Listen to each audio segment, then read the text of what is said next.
Hello mga kapiks, for today's video ay magpapalit po tayo ng LCD panel ng Yamaha Aerox dahil nagkaroon na nga po siya ng sunburn.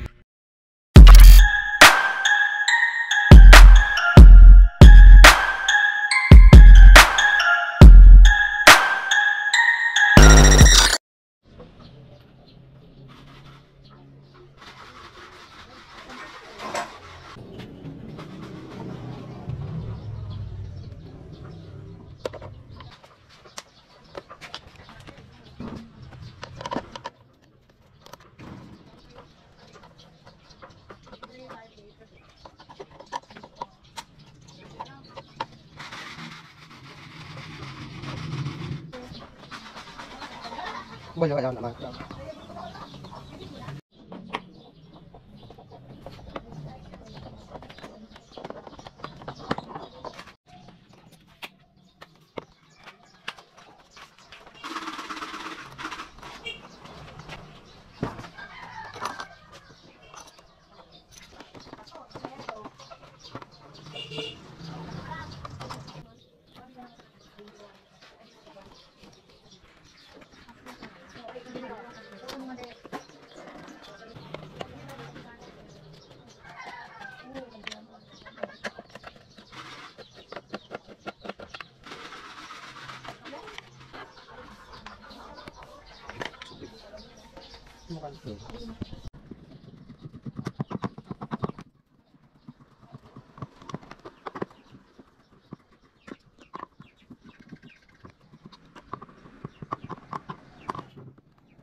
At eto na yung pinakamahirap dito, yung tatanggalin na natin yung LCD dito sa mismong PCB. Ayan, so i-desolder natin, tatanggalin natin yung mga lead na nakakonekta sa base or terminals ng ating LCD.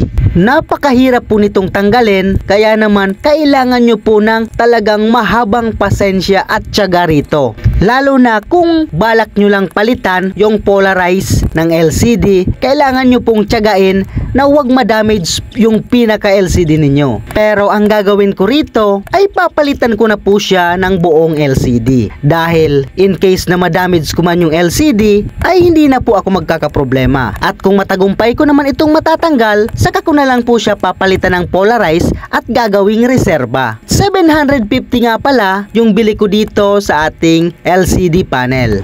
To make the video short ay hindi ko na po ipapakita kung paano ko po siya tinanggal dahil napakatagal po siya bago ko natanggal at pinahirapan po ako ng masyado at sa huli ay na-damage po at nabasag yung LCD. At eto na nga pala yung bago nating LCD. Ayan, bagong-bago, sariwa at walang sunburn. At para naman sa mga tinatamad sa pagpapalit nito, pwede nyo naman po itong dalhin sa mga electronic shop at dun nyo na lang po ito papalitan nang hindi na kayo mahirapan.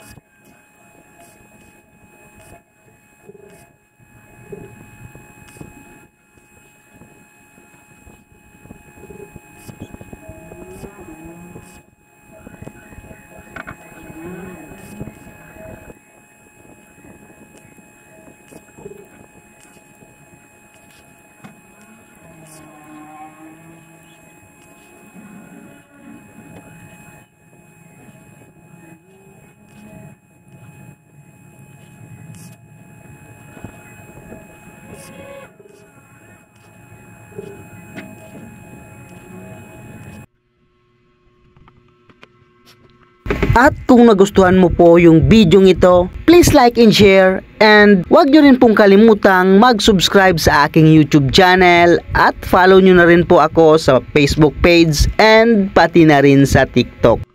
At ayan, okay na ulit, tayo balik na natin. Thanks for watching, bye bye.